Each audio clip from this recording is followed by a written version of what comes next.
Je termine un petit peu de rangement parce que nous avons eu le bébé d'une amie qui est venue 2 jours à la maison. Oh, quand il est arrivé, mais que de souvenirs, que d'évocations, de tout ce que je ne vis plus. Il est arrivé, c'était extraordinaire. C'était extraordinaire, c'est vraiment le mot, oui. Enfin, c'est aussi le mot pour qualifier le moment où il est parti, quand même. J'avais oublié.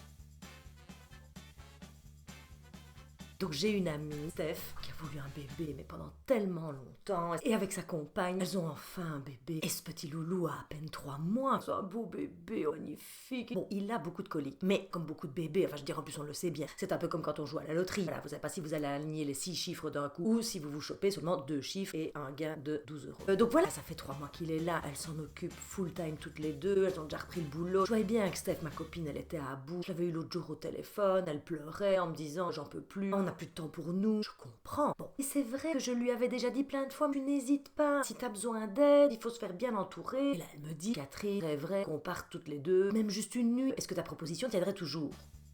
Je dis, bah évidemment. Steph me dit, t'es sûr, parce qu'il fait passer nuit. Tu sais, oh mon Dieu, faire ce nuit. De toute façon, ça c'est un concept que j'ai oublié depuis longtemps. Puis, de toute façon, tu sais, un de plus, un de moins, ça n'a pas changé grand chose à ma vie.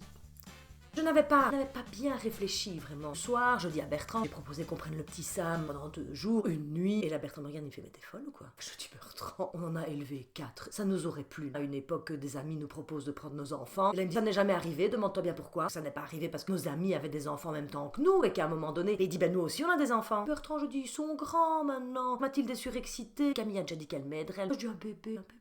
Je vous raconte quand même tout ceci pour que vous gardiez ça dans un coin de votre tête, pour me le redire la prochaine fois que j'ai encore une idée aussi lumineuse. Bon, mon Dieu, j'avais oublié la transhumance. Le maxi-cosy, le lit parapluie, les biberons, les goupillons pour le biberon, le lait en poudre, les langes, les tutus, les turbulettes. Mon Dieu, elle est arrivée chargée comme un baudet, donc je l'aide. Fille tout de suite surexcitée à l'idée de voir un bébé, mais bon, moi je devais quand même faire mon samedi, donc je devais aller conduire les enfants à leurs activités. Je dis, tu ne t'en inquiètes pas, je te mettrai des petits SMS tout le temps, profitez. Bon, Camille avait dents, donc il fallait bien que j'aille la conduire. Bertrand était parti faire du vélo. Je dis aux filles, je dis, bon bah les filles on y va. Et là le petit se met à pleurer.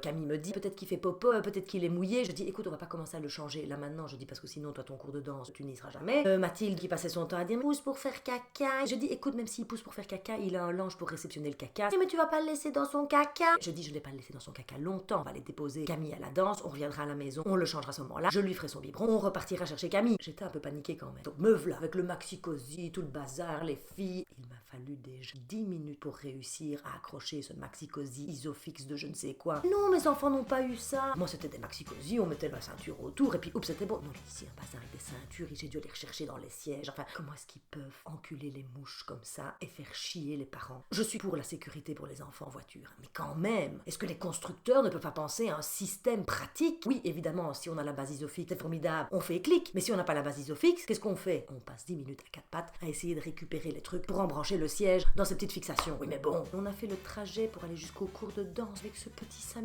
Il hurlait, mais hurlait. J'avais oublié. Ah, mais j'en étais presque oppressée, parce qu'on n'arrivait pas à le calmer. Mathilde lui mettait sa tutu, mais à un moment donné, elle lui poussait presque sa tutu. Je dis, Mathilde, arrête de lui fourrer le truc dans la bouche, là, tu vas l'étouffer. Je dis, arrête de toucher au bébé, chante une chanson. Mathilde est en train de chanter Au clair de la lune à l'arrière de la voiture. Au clair de la lune, mon ami Pierrot. Pas très délicate, Mathilde, hein, avec le bébé qui disait... On a fait toute la journée avec ce petit Samuel. Pauvre Steph. Ah là oui, elles ont joué à la loterie, mais là elles ont vraiment pas pêché le gros lot. Donc à un moment donné, moi j'ai quand même mis un petit message à Steph en disant, tu ne t'inquiètes de rien, mais il pleure beaucoup. Est-ce normal? Elle me dit, oui, il aime beaucoup, on le promène pour l'endormir. Donc j'ai passé la moitié de mon après-midi avec ce petit Samuel contre moi. Plus je marchais vite, en rond, autour de quelque chose, donc autour de la table de salon, autour des canapés, etc. Plus je marchais vite, plus il s'apaisait. Dès qu'on ralentit, tac. Oui, mais bon, c'était pas très fun. Donc j'ai passé mon temps à tourner comme ça autour de tous les meubles, en le secouant, avec Mathilde qui disait, je peux le prendre. Je dis, écoute chérie, il n'est pas bien là, il a mal au ventre à mon avis. Mais allez, s'il te plaît. Je dis, écoute Mathilde, s'il te plaît, là, on a un enfant qui pleure depuis plus ou moins 4 heures, qui n'a toujours pas dormi, ça n'est pas normal. Et alors Thibaut qui passait son temps à me faire, ouais putain, moi je vais étudier un interro de maths super important de lundi. Je dis, écoute Thibaut, tu mets des boules qui est, tu mets ton casque insonorisé, tu fais tout ce que tu veux. Ouais mais bon, putain c'est chiant. Je dis, oui c'est chiant, on rend service, on fait plaisir aux autres. On fait plaisir aux autres pour se faire chier pendant 2 jours. Je dis, plaisir aux autres.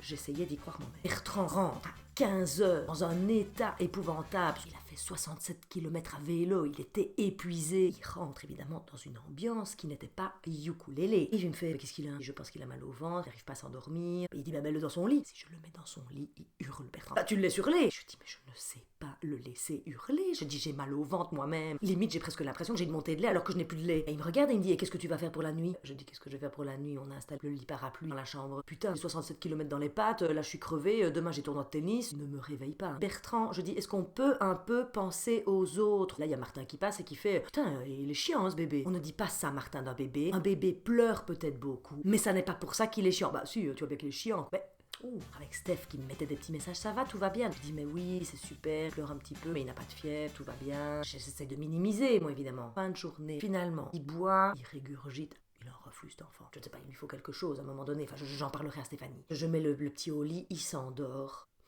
Je dis à Bertrand, voilà, il n'a pas dormi de sa journée. À mon avis, là, il est parti pour toute sa nuit. Et voilà, il n'était pas couché de 5 minutes. Et je ne vais même pas vous faire le récit de la nuit. Mais moi, je comprends que les mamans soient à bout. Je comprends qu'elles aient parfois même envie de jeter leur enfant par la fenêtre. Je veux dire, la pensée peut vous traverser. Je veux dire qu'à un moment donné, le niveau de bruit est tel que vous avez des pensées qui ne sont pas des bonnes pensées, voyez. Bon, bref, je vous passe le détail de la nuit, je vous passe le détail du dimanche. Bon, ça a été un petit peu mieux, mais moi, je regardais l'horloge en me disant, allez, à 17h, Steph vient le chercher et je le rends.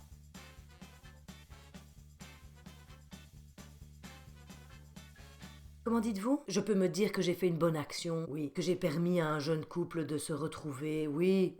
Enfin, se retrouver. Quand Steph est arrivée pour venir prendre le petit, je voyais bien qu'elle avait un peu une drôle de tête. Elle avait les mêmes cernes que moi. Je dis, ça va, ça vous a fait du bien? Elle dit, bah écoute, moi le petit me manquait tellement que j'étais super mal. Je pensais qu'il y a une seule chose au petit. J'ai failli venir le rechercher au moins 10 fois. C'est Catherine qui m'en a empêché. Ben voilà, on s'est engueulé toute la nuit du samedi au dimanche. J'ai pleuré. Aujourd'hui, on se parle plus. Je dis, bah oui, ça arrive, hein, tu sais. Et là, elle me dit, et toi, ça a été? Ah bah j'ai pas eu le courage de lui dire. Je dis, oui, mais quel petit chou. Et à mon avis, tu devrais quand même aller chez le pédiatre, peut-être qu'il a un reflux, un mal de ventre, quelque chose, un truc, enfin, je sais pas, il y a quelque chose que je trouve qu'il pleure un petit peu. Elle me dit, il a beaucoup pleuré. Je dis, non, un peu. Et là, elle me regarde, elle me dit, en tout cas, merci. Enfin, si ça s'est bien passé, je suis contente, comme ça on pourra le refaire, parce que peut-être que tu accepterais encore une fois qu'on réessaie. Ce que j'ai réussi à dire, c'est oh bah oui, pas de souci, tu sais, moi, 4 ou 5, hein, finalement. J'ai tellement l'habitude. Mais oui, je suis bête, je sais que je suis bête.